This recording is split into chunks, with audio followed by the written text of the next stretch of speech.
Good morning বন্ধুরা, morning Bengali হোমে আপনাদের সকলকে স্বাগত। আজকে অনেকদিন পর রান্না ছেড়ে আবার একটা অন্যরকম ব্লগ নিয়ে এসেছি আপনাদের জন্যে। আসলে করোনা নিয়ে যে দুটো ব্লগ আমি পরপর করেছিলাম, ওখানে একটা অনুরোধ এসেছিল। ওখানে আমি একটা কাড়া খাওয়ার কথা বলেছিলাম। তাতে আমাদের একজন ছোট্ট সাবস্ক্রাইবার, আমি নাম বলছি, প্রিয়জিৎ পাল, সে কমেন্ট করেছিল যে কাড়া বানানোর পদ্ধতিটা দেখানোর জন্য। আসলে এবারে যে করোনার তৃতীয় ঢেউ আসতে চলেছে, সেটাতে তো সবাই ভয় পাচ্ছেন।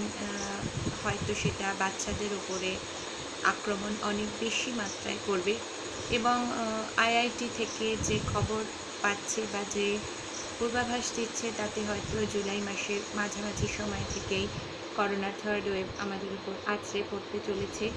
তো এখন থেকেই আমাদের বলা যেতে পারে ঝড় আসার আগে যেভাবে আমাদের প্রিপারেশন নেবার দরকার হয়ে পড়ে, সেরকম এই ওয়েভের বিরুদ্ধে লড়াই করার জন্য নিজেদেরকে শারীরিক ও মানসিকভাবে প্রিপেয়ার করার খুব প্রয়োজন হয়ে পড়েছে। নিজেদের সঙ্গে সঙ্গে বাচ্চাদেরকে আরও বেশি করে প্রিপেয়ার করার দরকার। আর তার জন্য ইমিউনিটি বুস্ট আপ করার তো কোনো বিকল্প নেই, কারণ এটাই একমাত্র আমাদের করোনার বিরুদ্ধে লড়তে সাহায্য করছে। এবার সমস্যা হলো, ইমিউনিটি তো একদিনেই বিস্কুট হয়ে যায় না, একদিনেই তৈরি হয়ে যায় না। তার জন্য একটু একটু করে নিজেদেরকে শারীরিক এবং মানসিক দিক থেকে সক্ষম করে তুলতে হয়। তো ইমিউনিটি বুস্ট আপ করার জন্য বিভিন্ন রকম পদ্ধতি আছে। তার মধ্যে একটা আমরা আমাদের প্রাচীন পদ্ধতি ব্যবহার করে করতে পারি।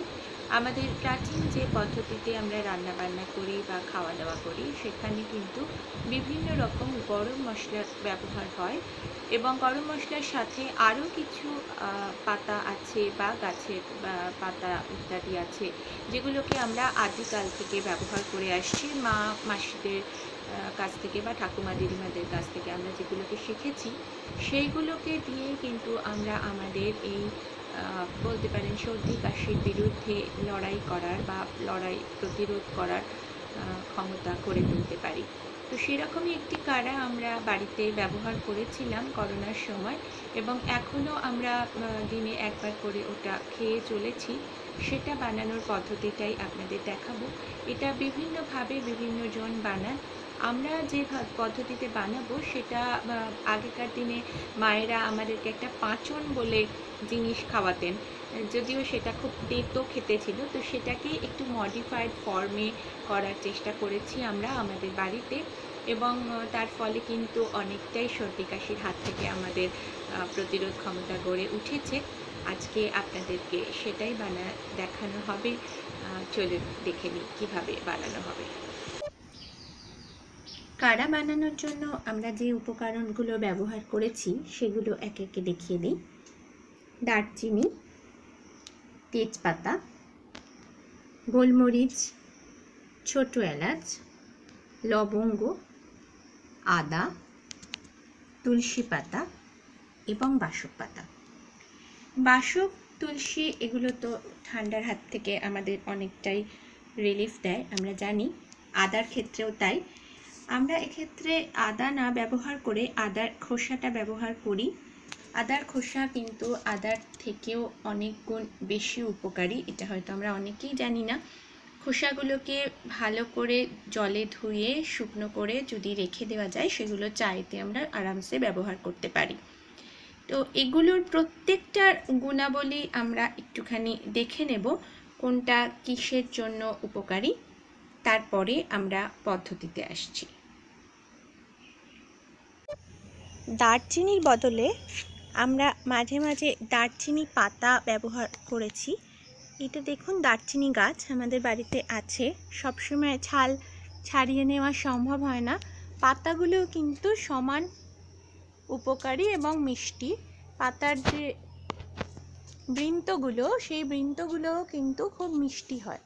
এই জন্য বাচ্চারাও এসে মাঝে মাঝে এখান থেকে পাতাগুলো ছিঁড়ে ছিঁড়ে ওগুলোকে খায়, চিবিয়ে চিবিয়ে। তো আমরা মাঝে মাঝে এইগুলোও কিন্তু ব্যবহার করি এটাতে।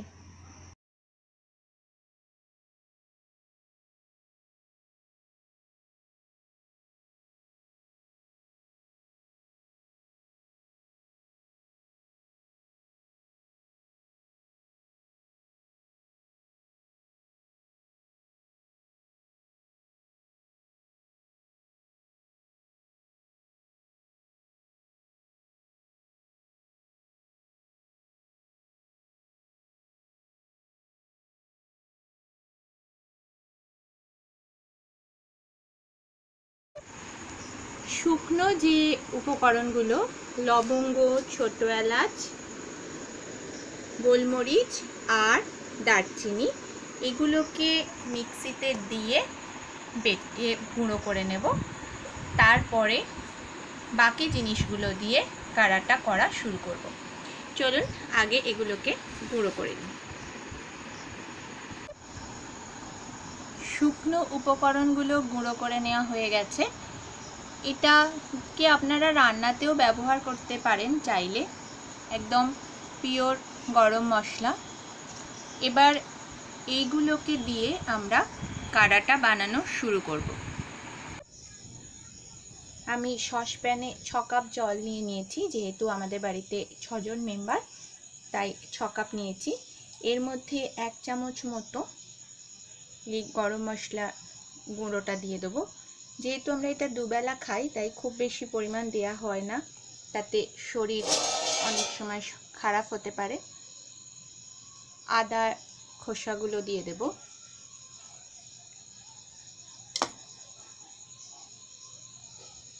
তুলসী পাতা আর বাসক পাতাগুলোকে ছিঁড়ে টুকরো করে দিয়ে দেব।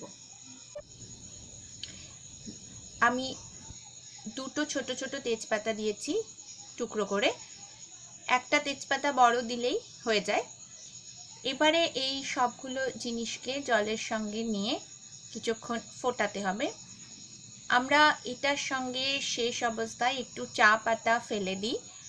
চা পাতা দিই বলে আমরা চিনি দিই অল্প পরিমাণ। আপনারা চাইলে এটার সঙ্গে তাল মিছরি অথবা মধু মিক্স করতে পারেন।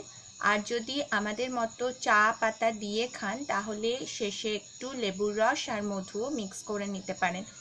চিনিটা অনেক সময় অনেকেই খান না, তারা সুগার ফ্রি বা এই দারচিনির যে মিষ্টি সেটা দিয়ে যদি তাদের কাজ চলে যায়, তাহলে চিনি না দিয়ে সেটা দিয়েই খাবেন, তাতে আরেকটু বেশি উপকার হয়।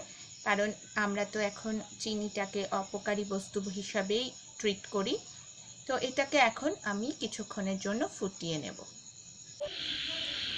এবারে বাড়িতে ফিরে একটা রান্নাঘরের চেঞ্জ দেখতে পাচ্ছি, আপনাদের একটুখানি দেখাই। আগে আমাদের রান্নাঘরটা এরকম ছিল না, কিছু চেঞ্জ করা হয়েছে একটু সুন্দর করার জন্য। গ্যাস জেলে সসপ্যান বসিয়ে দিয়েছি। এটা ফুটে ওঠার পর এর মধ্যে সামান্য চা পাতা দেব। এটাকে এখন ফুটতে দেব। কাড়া তৈরি হয়ে গেছে, এবারে এটাকে ছেঁকে নেওয়া হবে।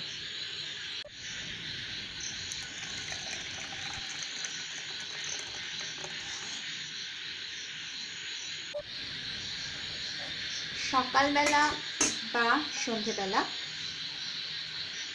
চায়ের বদলে এটা আপনারা দিনে 1 বার বা 2 বার করে খেতে পারেন।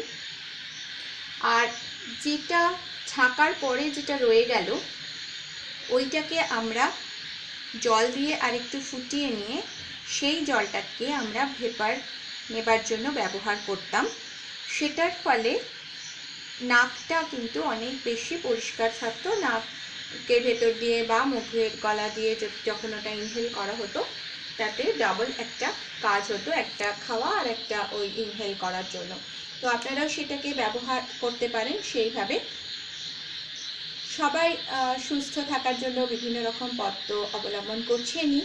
আমাদের এটা যদি আপনাদের ভালো লাগে, তাহলে অবশ্যই আমাদের সঙ্গে থাকবেন আর কমেন্ট করে জানাবেন আপনারা বাড়িতে কাড়া বানিয়ে খাচ্ছেন কিনা।